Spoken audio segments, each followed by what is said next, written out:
Pendidikan Indonesia. Nah, baik, langsung saja kita mulai kepada Ibu Rista Ayung Marwati, Sarjana Pendidikan, Magister Pendidikan, disilahkan.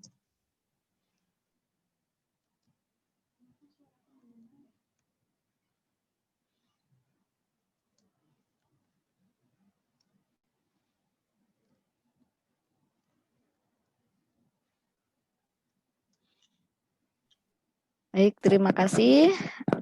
Assalamualaikum warahmatullahi wabarakatuh. Selamat pagi dan salam sejahtera. Saya ucapkan kepada Bapak Ibu dosen Universitas PGRI Madiun dan juga peserta webinar hari ini. Mohon izin bertanya Bu Yuni, untuk PowerPoint saya yang share atau dari panitia? Saya sudah siapkan. Oh, Jikalau Ibu mau share screen juga tidak apa-apa, tapi saya sudah siapkan, Bu. Ya. Bagaimana? Ya, Saya dari saja? panitia saja. Untuk baik. membuka Tunggu ya sebentar. Ya, untuk membuka diskusi kita hari ini, mohon izin Bu Indriana, sebetulnya tadi Bu Yuni sedikit terlupa Bu untuk membacakan CV saya.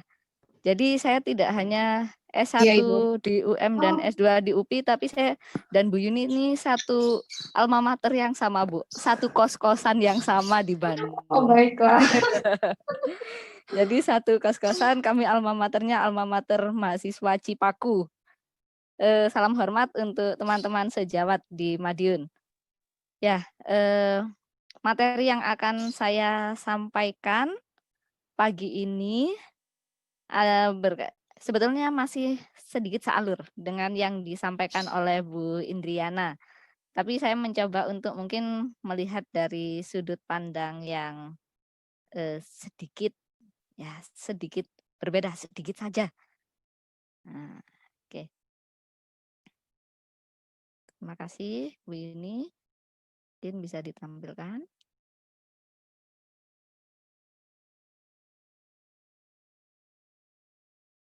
Ya, ini adalah judul saya, Pancasila, Obat Dirindu di Elu-elu. Nah, judulnya demikian ya, karena kemarin ketika saya membaca, tema besarnya adalah relevansi nilai-nilai Pancasila pada masa pandemi.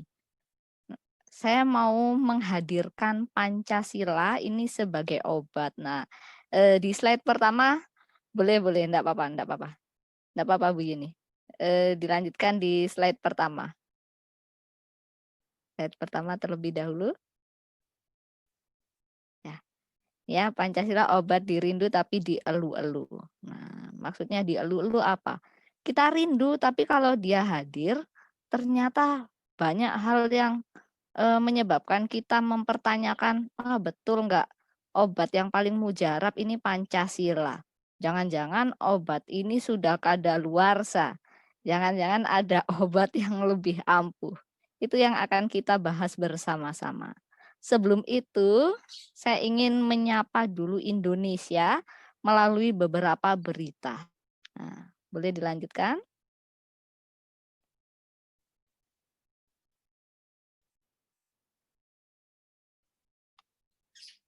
Silahkan, slide kedua. Ya, Bapak, Ibu, dan teman-teman mahasiswa, ketika kita mendapatkan berita-berita yang baik seperti ini, ada tari maumere dan mie instan dipamerkan di Nambia, kemudian dukung industri kecil menengah di masa pandemi, Disperindak DIY gelar pameran virtual. Bahkan beberapa saat yang lalu, mungkin ketika teman-teman mahasiswa mengakses Instagram, itu kan ada ya wisata virtual, bayar 50.000 sudah bisa merasakan ke Jerman, sudah bisa merasakan ke mana ya, ke Hawaii. Nah, ternyata ini ditangkap pula oleh Disperindak DIY, pameran virtual.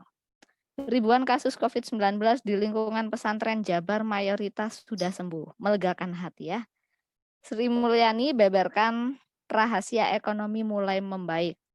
Beberapa saat yang lalu kalau kita lihat mungkin jalannya sudah rame tapi kok ekonomi masih lemah ya, berita tentang perekonomian masih lemah. Bahkan saya sempat lewat di alun-alun Kota Batu di Malang, di alun-alun Kota Batu di Malang tuh,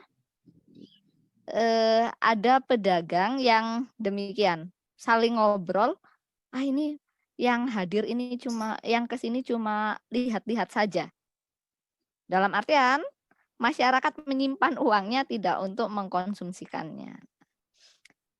Berita yang baik karena ternyata ekonomi sudah mulai membaik ya, kata Bu Sri Mulyani. Dan kemudian angin segar di tengah pandemi. UNER berhasil racik obat virus corona, bahkan sembuhkan 754 pasien COVID-19.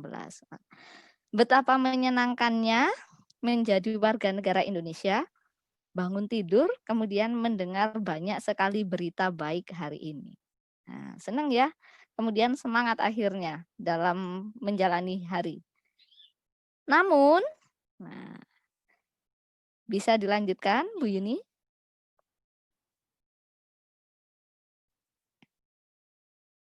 Slide ketiga.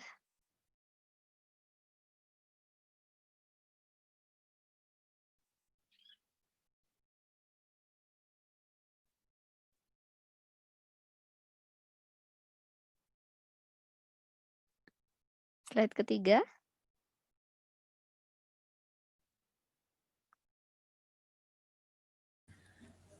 Mohon maaf Bu Rista, mungkin Bu Yuni memiliki problem koneksi jaringan hari ini, sehingga terputus dari acara kita. Kalau Bu Rista berkenan, mohon Bu Rista saja yang share screen. Oke. Sebentar, saya mohon waktu kalau gitu ya.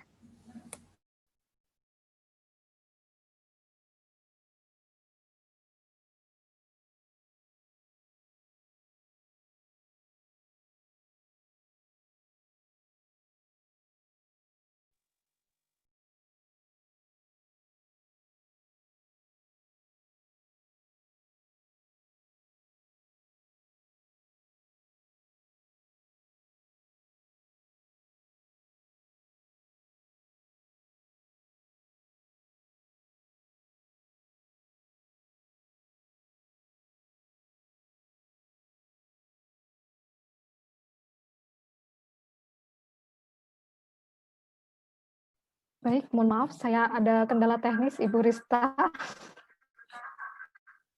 Tidak apa-apa Bu Yuni, insya Allah ini saya bantu share screen dari saya ya. Oke. Siap. Sebentar, saya mohon waktu.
Sudah terlihat, Bu Rista?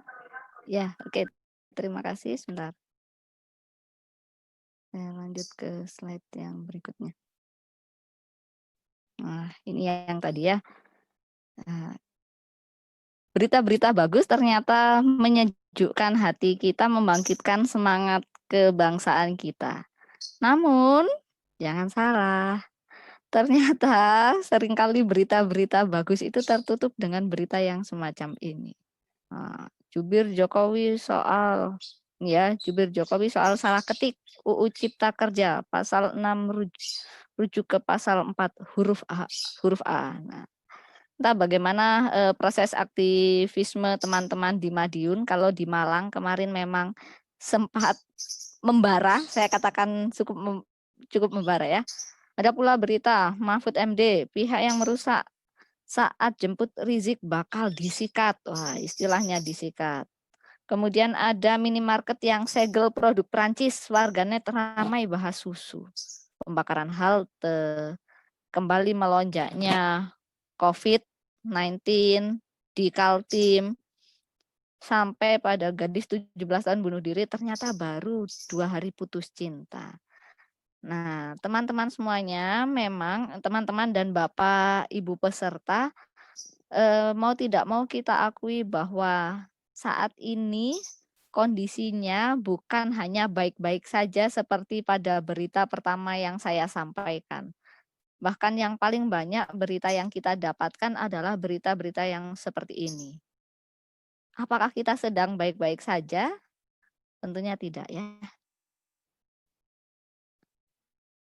Nah, sampai kemarin teman-teman muda itu ramai berbondong-bondong untuk menyuarakan aspirasinya capek tinggal di Indonesia. Ini ya, ada sebuah tweet, capek tinggal di Indonesia, pantesan dulu Krisdayanti ngebet banget nikah sama Raul Lemos. Nah, ini salah satu tweet receh saja mewakili trending topik wacana pindah negara.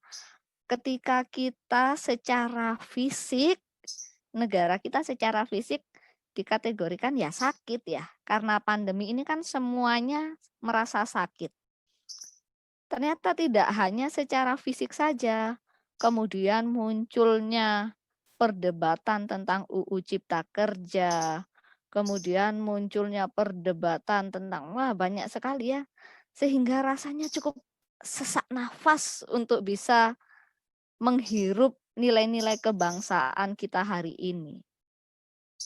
Kalau tadi Bu Indriana menyampaikan teman-teman muda itu sekarang dunianya adalah dunia digital, tidak bisa terlepas dari handphone.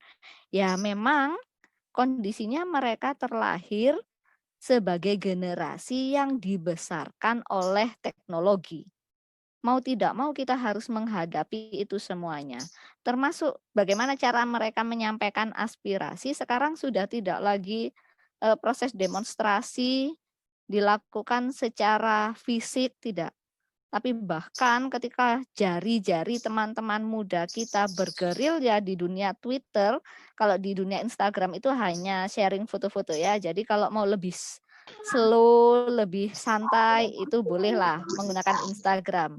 Tapi kalau mau masuk di dunia yang kritis, dunia aktivisme, masuk ke Twitter, menyelam di Twitter, proses diskusi itu terjadi sangat fantastis. Oke. Kemudian kalau kita pelajari dari, nah ini ya, sisi pendidikan politik, ini ada siklus yang disampaikan oleh Polybius, seorang filsuf dari filsuf yang pemikirannya berkembang era Romawi. Itu ada siklusnya, bentuk negara ini, kemudian ada yang mulai dari monarki, kemudian tirani, aristokrasi, oligarki, demokrasi. Kalau kita menyenandungkan bahwa negara kita saat ini punya sistem politik, punya budaya politik demokrasi, nah kita perlu waspada. Kenapa kalau kita perlu waspada? Siklusnya demikian. Jangan-jangan nanti kita akan mendekati oklokrasi. Artinya adalah berada pada ini keinginan menggebu-gebu untuk bebas sebebas-bebasnya, akhirnya caruk marut pemerintahan sebuah negara. Ketika caruk marut tersebut muncullah sebuah keadaan, sebenarnya ada yang menyebutkan oklokrasi ini sebagai mubokrasi, bobrok. Nah, seperti itu. Akankah kita demikian? Akankah kita mengantarkan atau kita menaiki sebuah mobil bernama demokrasi untuk sampai pada tahapan autokrasi, wah jangan sampai ya. Oke, bagaimana caranya supaya kita bisa menikmati proses berdemokrasi ini dengan baik, dengan enjoy walaupun kondisinya badan ini sakit, kondisinya batin kita sakit. Nah, dalam masa pandemi ini, bagaimana caranya? Bapak, Ibu, dan teman-teman semuanya, dalam sharing hari ini saya memang banyak mencoba mengulas dari sebuah terbitan dari Prisma. Ini cukup menarik hati untuk teman-teman atau Bapak Ibu akademisi maupun praktisi di bidang pendidikan Pancasila maupun kewarganegaraan. Prisma dengan seri membongkar dan merangkai Pancasila. Ditulis oleh berbagai latar belakang praktisi maupun akademisi. Teman-teman, Bapak dan Ibu bisa melihat bagaimana Prof. Haryono, Wakil Ketua BPIP, sudut pandangnya bagaimana. Kemudian ada Pak Robertus Robert, nah, sejarawan. Kemudian bahkan ada Rocky Gerung, Bapak Rocky Gerung menuliskan di sini sudut pandangnya tentang Pancasila. Ketika saya membaca Prisma ini, setidaknya ada 3 sudut pandang yang selalu diulang-ulang. Yang pertama adalah asal, usul, dan asil. Maksudnya asal, usul, dan asil. Yang pertama adalah bicara tentang asal usulnya Pancasila. Ada yang berbicara sejarahnya Pancasila itu seperti apa. Asil adalah hasilnya. Hasil dari implementasi Pancasila. Kemudian ada Pancasila dalam orde. Saya kategorikan bahwa mayoritas yang membahas Pancasila pada Prisma edisi ini mungkin sedikit sulit move on dari bayang-bayang era pemerintahannya Pak Harto. Nah, saya termasuk orang yang tidak mau menggunakan istilah orde lama dan orde baru. Karena itu kan istilah yang memang sengaja diciptakan ya. Sengaja diciptakan untuk menunjukkan, oh ini orde pembaharuan, oh ini orde yang sudah usang. Tidak. Semua era menurut saya adalah setiap pemimpin lahir dan besar sesuai dengan zamannya. Bung Karno, Pak Harto, Pak Habibie, nah, semuanya besar sesuai dengan eranya. Dan yang ketiga adalah angan-angan Pancasila. Semuanya ketika berbicara sejarahnya demikian, kemudian dievaluasi.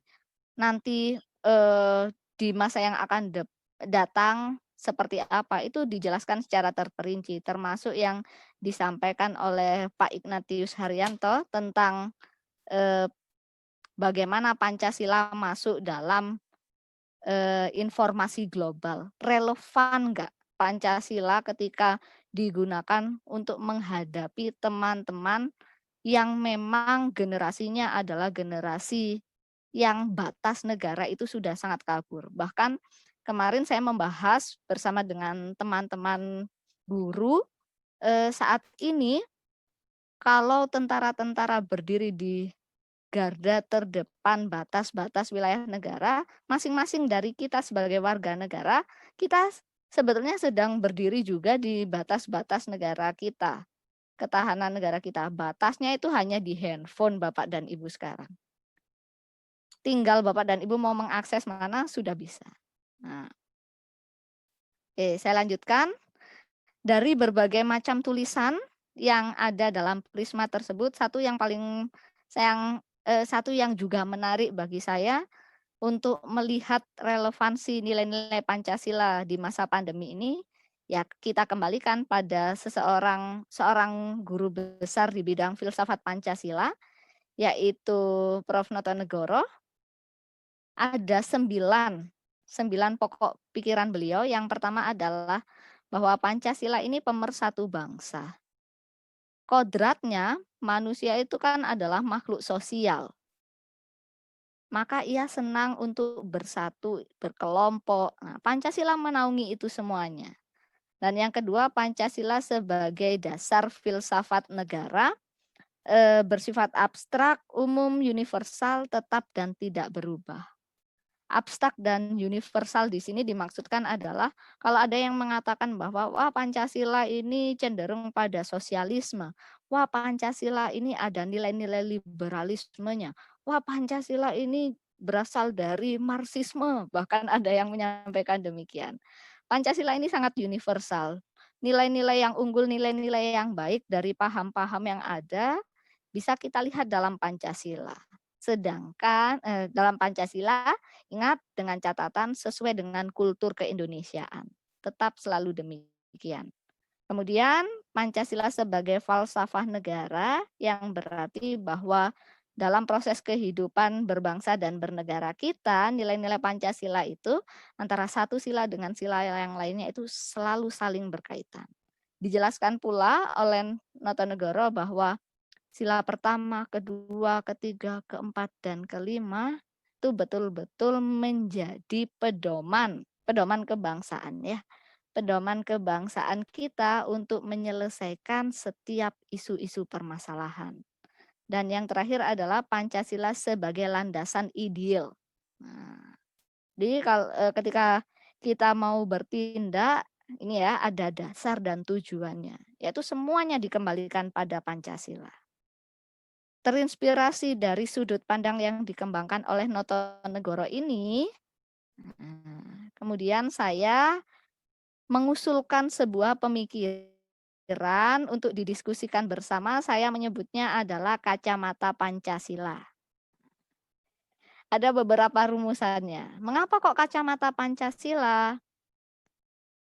Tadi saya menyampaikan bahwa kalau dikategorikan negara kita sedang sakit, ya sakit. Tidak hanya secara fisik karena pandemi COVID-19, tapi hari ini kita sakit dalam arti kebangsaan ketika kita saling curiga, kita mudah untuk menuduh, kita lupa bahwa kita adalah satu bangsa, satu rahim Ibu Pertiwi.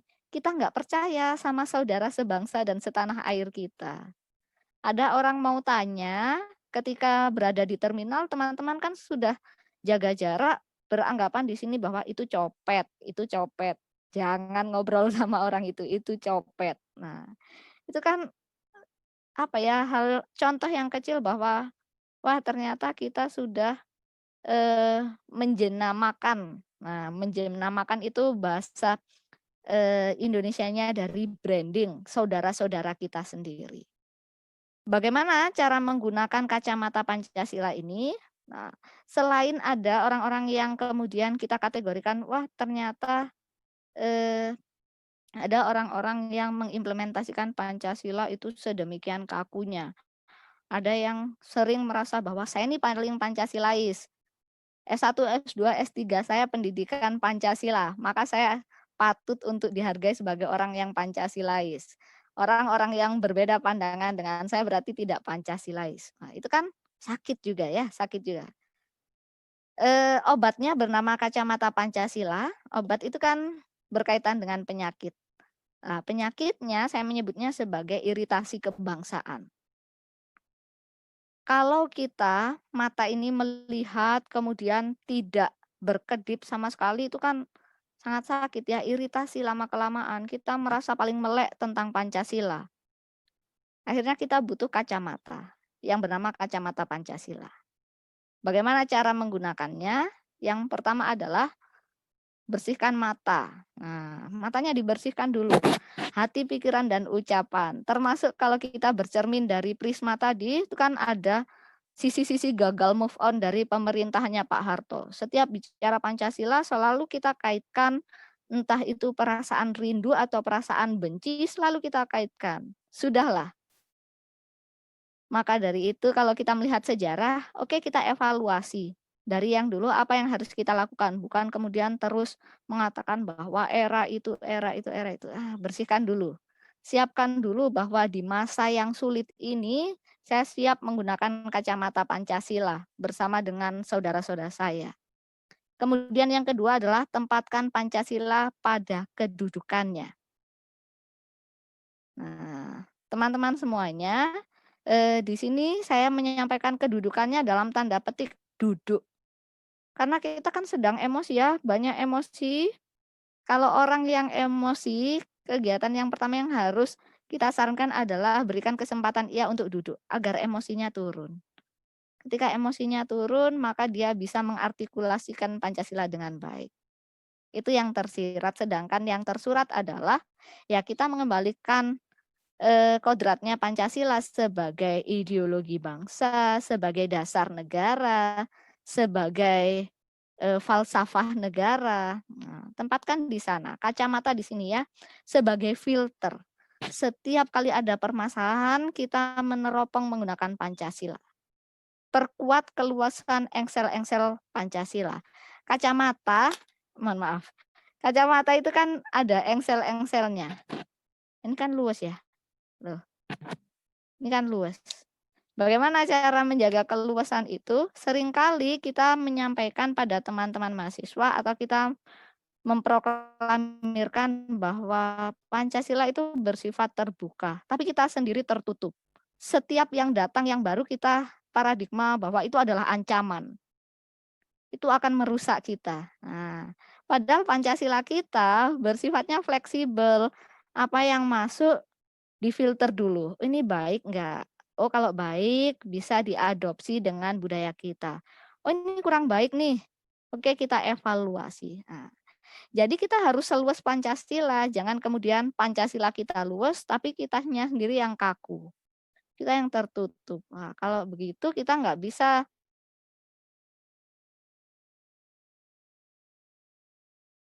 perhatikan tanggal kadaluarsanya. Dalam artian kacamata yang kita gunakan ini, Bapak dan Ibu serta teman-teman semuanya, terkadang mata kita, minus kita ternyata bertambah. Kebutuhan kita terhadap Pancasila untuk menyelesaikan isu-isu kebangsaan dan kenegaraan bertambah. Tapi kita tidak mau update diri. Kita tidak mau update pengetahuan, kita tidak mau update semangatnya. Ini yang kadaluarsa adalah semangatnya dan ilmu pengetahuannya. Jadi harus diupdate. Nah, dan yang terakhir adalah bagikan, jangan diperjualbelikan. Stop memperjualbelikan tentang Pancasila. Dalam artian Pancasila digunakan sebagai alat-alat kepentingan. Ketika kita merasa bahwa, oh ya, saya sudah dapat kacamata Pancasila untuk melihat bagaimana kondisi COVID hari ini. Diskusikan. Jangan kemudian dijual untuk dibakar, dalam artian dibakar, diperjualbelikan kompor. Nah, seperti itu. Stop lah.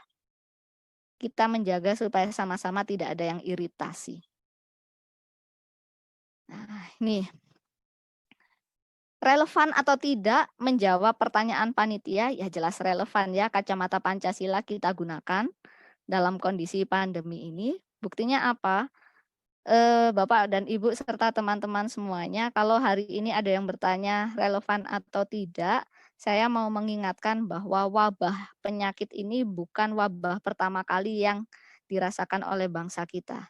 Dalam catatan sejarah ada 9 wabah yang pernah kita hadapi bersama-sama. Buktinya apa? Kita bisa melaluinya dengan baik. Apakah itu hanya berasal dari imunitas bangsa kita saja? Nah, imunitas bangsa ditambah dengan kacamata Pancasila. Kembalikan semua pada kacamata Pancasila. Buktinya kita bisa melaluinya bersama-sama. Demonstrasi-demonstrasi yang hari ini terjadi, apakah baru terjadi hari ini? Tidak. Kita bisa melewati berbagai macam demonstrasi dengan tetap menggunakan kacamata Pancasila dengan jernih. Robert Putnam, seorang filsuf di bidang pendidikan kewarganegaraan menyampaikan, ideologi dan nilai-nilai kebangsaan akan menjadi teori belaka jika tidak dirawat melalui gerakan, keterlibatan, dan kesukarelaan masyarakat untuk negara dan bangsanya. Mari kita gunakan bersama-sama kacamata Pancasila supaya kita tidak iritasi, supaya kita bisa melihat dengan jelas bagaimana permasalahan ini kita bawa dengan kita selesaikan dengan semangat nilai-nilai Pancasila. Nah, ini pesan terakhir ya. Ada yang disampaikan oleh Bung Karno. Kita hidup dalam masa yang gegap gumpita. 1985 Bung Karno sudah menyampaikan. suatu masa yang penuh dengan bahaya. Keadaan ditimbuni dengan kesulitan-kesulitan. Namun, kita tidak boleh melarikan diri dari kesulitan-kesulitan ini. Mungkin termasuk pindah negara. Kita harus mengatasi keadaan itu. Akan tetapi dogma dari masa lampau yang tenang tidak setara dengan masa sekarang yang membadai. Karena peristiwa kita baru, maka kita harus berpikir kembali. Kita harus membentuk kembali, kita harus membentuk lagi kembali. Nah, jadi mari kita hadirkan lagi Pancasila sebagai obat utama, the real medicine untuk kita bersama supaya kita sehat, supaya kita siap untuk menghadapi tantangan, kalau saya menyebutnya tantangan ya, tantangan-tantangan berikutnya. Mungkin itu saja yang bisa saya sampaikan. Terima kasih banyak. Saya Rista Aimawarti. Izinkan saya mewakili dari Unit Pelaksana Teknis Pusat Pengkajian Pancasila Universitas Negeri Malang karena berbicaranya tentang Pancasila. Undur diri. Terima kasih atas waktu yang diberikan. Selamat pagi, salam sejahtera, dan wassalamualaikum warahmatullahi wabarakatuh. Saya kembalikan pada Bu Yuni. Baik, Assalamualaikum warahmatullahi wabarakatuh. Terima kasih, sangat menarik sekali ya